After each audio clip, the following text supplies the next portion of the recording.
After a contentious couple of years, a new day begins for the Athletics. From Philadelphia to Kansas City, Oakland, and now West Sacramento. Hi, everyone. I'm Walt Gray.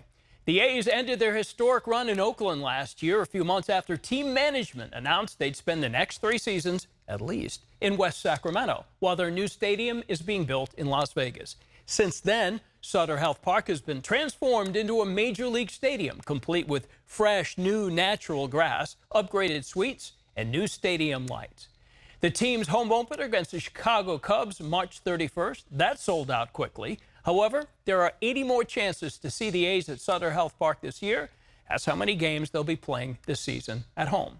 And the A's promise those will be more affordable. We have over 100,000 tickets at less than $30. They'll range all the way up to over $100 a ticket, depending on where you want to sit and what type of experience you want as a fan. The seats in that ballpark are all great seats, so we anticipate that there'll be something for everybody. We hope so, and listen to this, for even cheaper seats. Log on to the team's website on game days. The A's will have 250 tickets available at a fixed price of $25.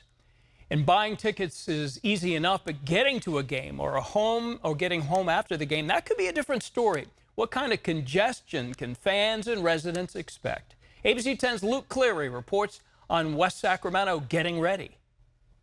Work crews here preparing for the season to start. The people living in the Bridge District of West Sacramento are used to big crowds during baseball season, but nothing like what's expected this spring and summer. Even before the A's announced they were coming to Sutter Health Park, West Sacramento's Bridge District was a little boom town. We got big trucks coming through all the time right now with construction equipment. So, I mean, there is a buzz, there is an excitement, but yeah, I mean, sometimes the day-to-day living is a little, there's hiccups. Brian Russ has watched his neighborhood grow. New amenities, new restaurants, new housing, and all the traffic that comes along with it. So too is Mary Winterland Benjamin. She calls what's coming next crazy. It is crazy. It is crazy that a little town like this is going to have a major league team. But I think the crazy is what makes me excited. There is excitement in this up-and-coming riverfront neighborhood, but there are also worries about how thousands of fans will get in and out of here on an almost daily basis. The A's and Rivercats will play a combined 153 games here in 2025. How the congestion will be getting in and out, that I don't know. I mean, I might not be able to get out of my house for the whole summer, right? In the face of those concerns, West Sacramento is confident. We're ready to handle anything that these crowds throw at us. Spokesperson Paul Hosley pointing to the city's experience with sold-out exhibition games between the Rivercats and Giants, and when the Savannah Bananas came to town.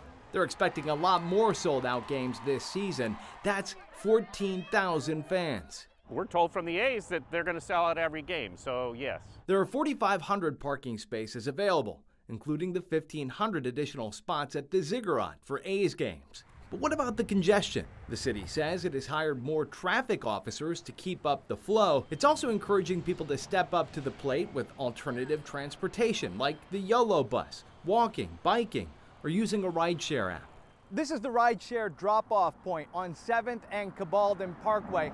And if you take a look from the sky, you'll see that it's a pretty quick walk from here to the ballpark. This is where Uber or Lyft will drop people off heading to the game. It's also where city officials are encouraging people to get dropped off if they're catching a ride from friends or family.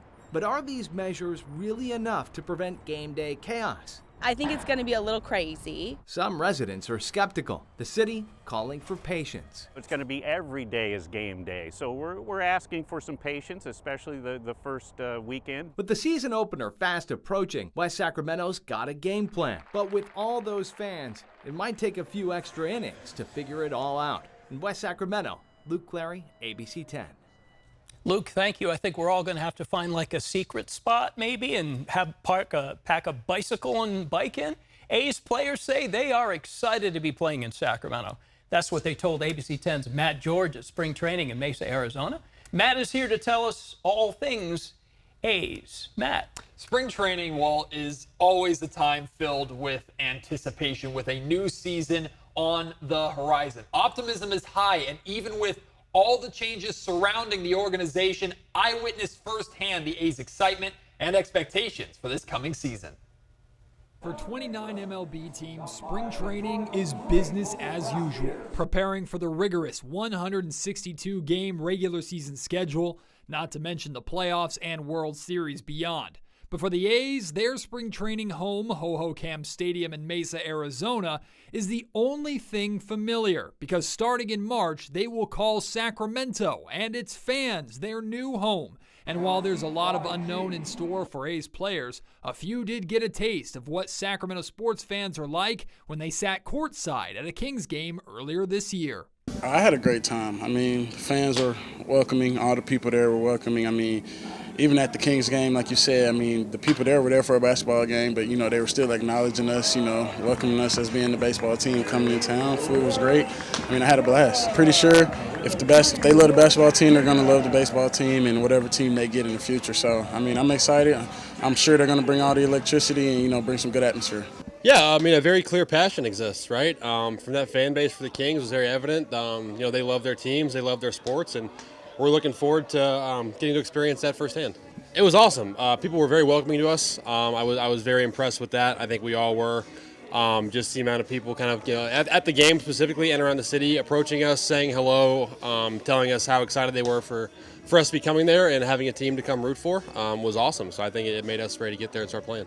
New fans, new stadium, but no new excuses, despite everything happening around the organization. Inside that locker room, A's players are confident in their ability to provide their temporary new home with winning baseball.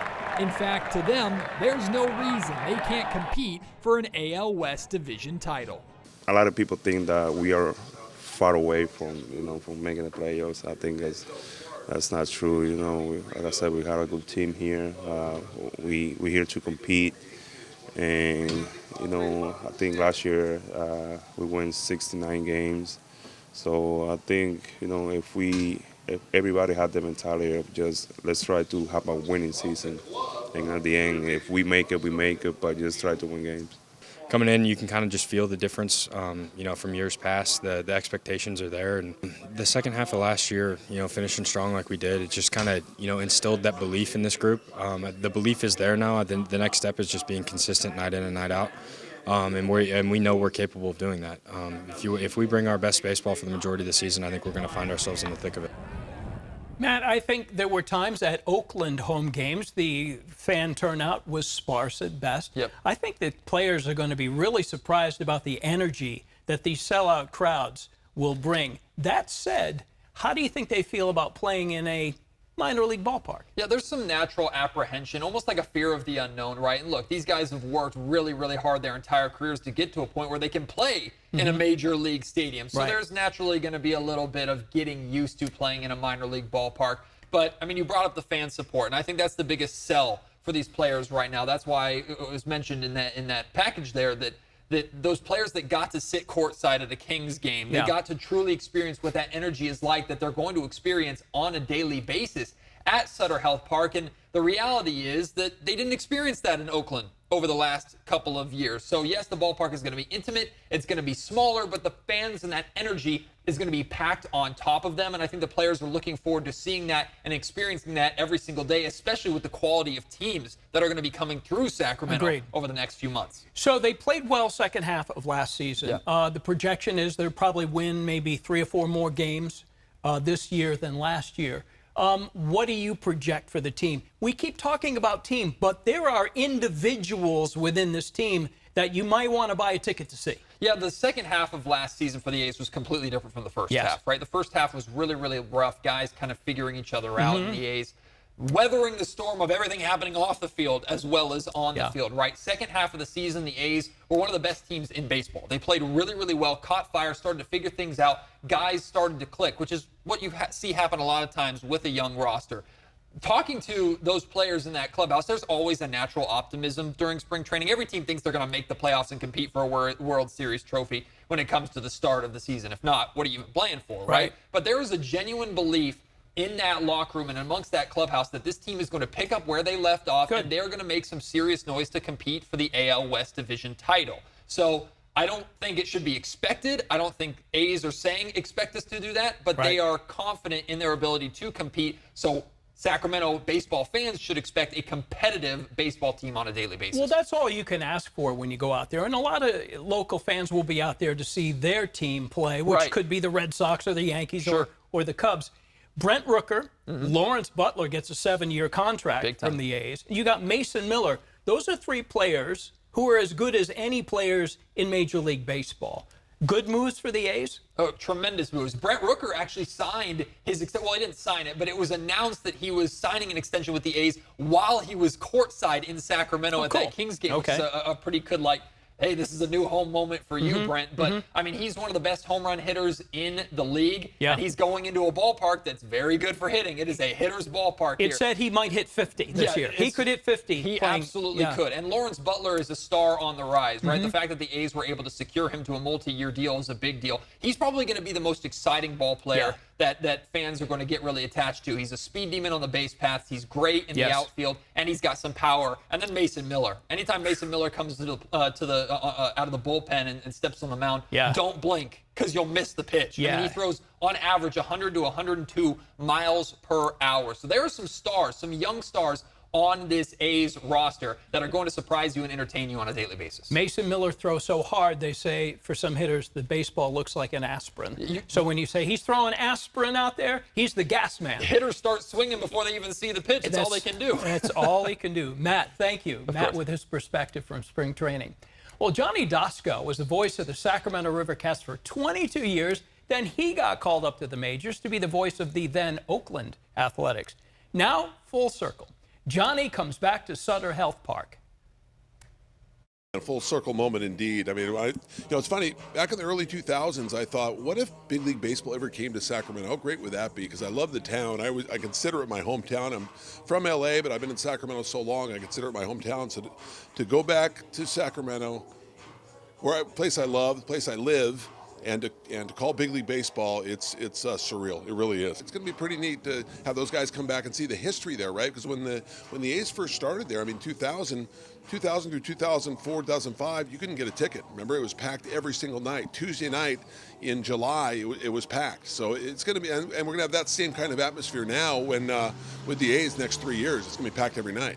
We would call Sacramento the 31st Major League club. We'd say that, right? Because of the crowd and because just the atmosphere and everything. So I think players are just players and coaches are intrigued on what they're gonna find when they get there. I think they're gonna be pleasantly surprised on what they find. It's gonna be good. That's the one thing I'm excited for the players to experience.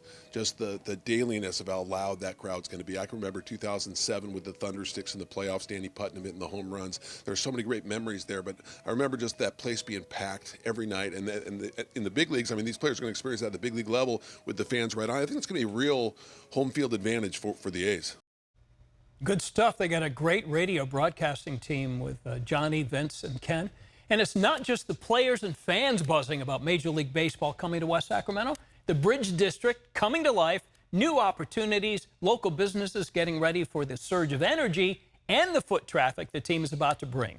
ABC10's Garsh Palsanga now takes us inside this rapidly growing West Sac hotspot where baseball luxury, living, and new entertainment options, all of this coming together at once.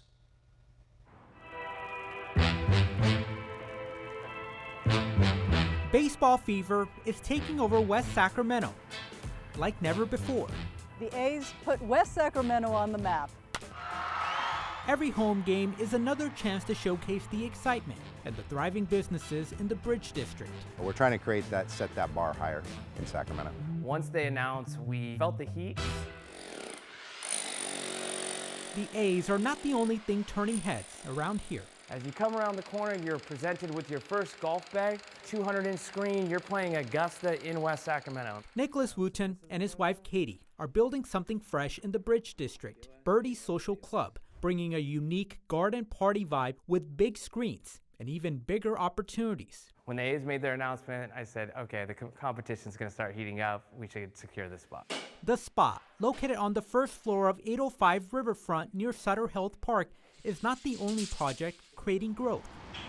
A few blocks away, the Pierside project is adding 260 luxury units. and a building nearby is bringing office space, retail, a fitness center, and a resort-like pool.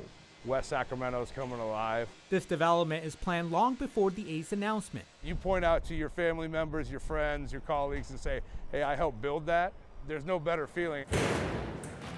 It's not just the construction crews who are feeling the energy here. People get a lot of eyeballs on the Bridge District. Randy Cause, president of Fulcrum Property, the company that owns Pierside Projects, are leaving their mark throughout the Bridge District with several apartments to Franquette's and the Barn. The excitement of baseball coming here, people can basically walk from their apartment to the game or to a restaurant or bar. As the A's begin play, Fulcrum is also set to break ground this summer on River One, a massive development just northeast of the ballpark featuring 2 7-story hotels, condos, and a 5-story apartment building. The A's are going to be 3 years or so it is temporary, but it's a good audition for a potential future expansion team. The city prides itself in being able to work collaboratively. Mayor Martha Guerrero says the city is offering grants to small businesses to help them prepare for the increased foot traffic. It's the jewel of our city. We have a lot more people throughout the region, and we're looking forward to showing them what we have accomplished, not only in the hospitality industry with the hotels. Key players in the Bridge District are confident the spotlight Major League Baseball shines here will leave a lasting impact for the area's growth. This brings a lot of eyes on the Bridge District, which brings a heightened level of living. Local celebrity chef Eric Silva leading the charge. At Birdie's, it is full speed ahead, capturing the energy created by the A's and the Bridge District. Look around, you're seeing a lot of cranes, and that's a good thing. In West Sacramento, Garj Paulsunga, ABC 10. All right, beautiful views there, and the city is also designing a southern extension of the Riverfront Trail. If you want to learn more about the projects happening in the Bridge District, head to our website, abc10.com. Let's go to break.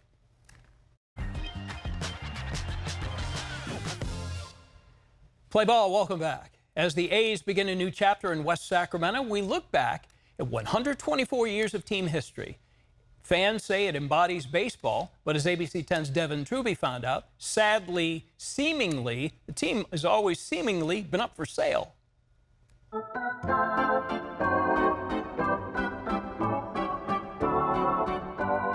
The history of the Athletics used to wrap across the walls of the Oakland Coliseum. After 57 seasons, it's no longer their home. No tangible history. They tried to eliminate it, in my opinion. Yeah, lots of dirt. So it's up to people like Rob Roberts. I like nameplates. Things like this, this is my Jimmy Fox bobblehead. Self-appointed team historian to keep the legacy alive. One of my best friends, Brian with Last Dive Bar, he always calls me the museum curator. This is for George Bush. From presidential jerseys, rolls of toilet paper, Steve McCaddy signed this. The beloved bobbleheads and cup holders from the last home game in Oakland. So this is a pretty treasured type piece. Fan and collector Rob Roberts can trace this transient team all the way back to the 1900s. The Philadelphia Athletics, the oddest thing about them is they were a powerhouse. 1901, one of the 8 founding teams of the American League. All these amazing athletes they were like an all-star team at different eras, and when they won their championships and stuff, they built it up and really strong and a great presence, and then they died off and became the bottom of the league. A century ago, but the defining characteristics still remain. The blue-collar aspect of it has always been within the organization. It bled through and has been a prideful aspect of the Athletics. Even including the mascot. In 1902, the New York Giants called the team the White Elephants of the league, referring to an item no one really wants. Well, the A's adopted it as their image, and to this day, you have Stomper, the elephant. The quirkiness of the A's coming through things like bringing out a white elephant out there. After 54 years in Philly, the team is sold and moves to Kansas City in 1955. The best thing about Kansas City is the city itself showed that they wanted the team. They can have a team and they can support a team, regardless of the ownership. One cannot ignore the parallels to the current situation with the A's in their transitional home for the next 3 seasons, West Sacramento's Sutter Health Park, another stop along the way. They did help Kansas City. They end up with the Royals right immediately after the A's left. A highlight to the city maybe that's what we're looking here at Sacramento. Sold again while in Kansas City. This is the very first year of the green and gold. The owner was denied his request to move the team to Dallas, and in 1968, the team becomes the Oakland Athletics. I got some 1968 game day tickets. And enter their most successful eras. The Swingin' A's.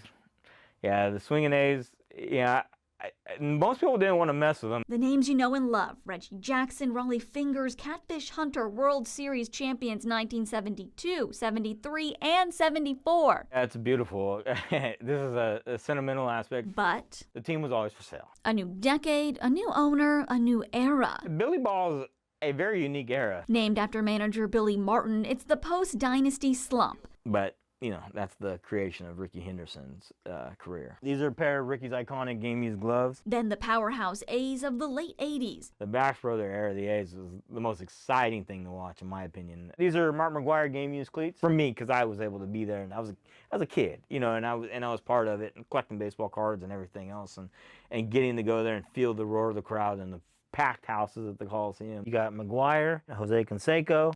The duo known as the Bash Brothers, Mark McGwire and Jose Canseco, the pitching of Dave Stewart and Dennis Eckersley, and you get 3 consecutive AL pennants. 3 Rookies of the Year, right back, bam, bam, bam, with Canseco, McGwire, and Walt Weiss. And then, you know, 88, losing to the Dodgers in 88, ownership really wanted to, we're here to win, and so they went out and got Rickey. The return of the Man of Steel, Rickey Henderson, and with it the 1989 World Series win, the Bay Area Series, and the infamous earthquake. Could have been a dynasty-type team. They lost in 90, and they only won that 89, and phenomenal pitching. With success comes yet another sale in 1995. From under the lights of the Coliseum to the bright lights of Hollywood. Moneyball era. Very interesting era. An amazing team to watch, fun. The movie Moneyball is based on the team's 2002 season when the A's put up the largest winning streak in AL history, 20 consecutive games. The connection and the fandom to that team, to those players, is unbelievable. I mean, you think of almost everybody on the team as just, and it sounds goofy, but you think of them like as family, like they were part of your history, and you feel like you were in those moments. In West Sacramento. Devin, thank you. And who could forget old owner Charlie Finley owned the A's back in the 70s. Used to bring his donkey on the field, named Charlie O. The team's current owner, John Fisher, bought the team 20 years ago, grew to become one of the most disliked owners by fans in Major League Baseball. His legacy is next. Play ball, John Fisher. And after years of turmoil with the team, the A's owner, Fisher, has been trying to paint a positive picture of the future, telling reporters he's focused on the club's temporary home in West Sacramento and in Las Vegas in a few years. ABC10's Devin Truby is back with more on Fisher's legacy. Some of the greatest players in baseball. Billionaire John Fisher bought the A's in 2005. Excitement surged in 2006 for the first American League championship since 1992. Then even more buzz in 2012 when the team consistently made it to the postseason to the delight of fans for 3 years straight. 2012, 2013, 2014 were a great era. That's when we had Coco and Cespedes. These are kind of cool, odd things to kind of come across. For Rob Roberts, self-appointed team historian, it was a thrill. Happy to be a fan, proud to be a fan, wanted to be part of that team. But in the background, there were talks of moving the team out of Oakland and keeping it local. Citing the crumbling Oakland Coliseum, John Fisher tried to move the team to Fremont and to San Jose, but those plans ultimately failed, and Fisher was back to the drawing board. He began making plans to stay in Oakland. The 50th anniversary, right, the 2018, and we're going to fill the stadium and give out free tickets to get everybody back in, and rooted in Oakland, right? Here comes rooted in Oakland. The A's were going to build a new home, Howard Terminal Ballpark in Jack London Square. For several years, Fisher, the city of Oakland, and the county of Alameda moved ahead with the plans for the state-of-the-art stadium. That's the era where we all bought in, and then we feel betrayed. Bought in just to be sold out. In 2023, with less than a year left on their lease at the Coliseum, Fisher and friends announced plans to move the team to Las Vegas. I don't understand it, and I don't know why they're always for sale. I don't understand why they're always for sale. I always want to move. I just don't get it. But I guess everything's for sale. Once again, a team in transition. The A's can claim another record, the MLB team that's moved the most. With the A's yet to break ground on their Las Vegas stadium, they'll spend 3 seasons in West Sacramento at Sutter Health Park. No longer the Oakland A's, just the Athletics. The Athletics are a team that, for a true fan of baseball, with a beautiful history. I mean, flawed and ugliness and everything goes within it. This is the actual wood piece that goes underneath the home plate from the last game. No matter where the A's have played, their identity hasn't changed, and that's something fans can hold on to. A very organic baseball team without frills.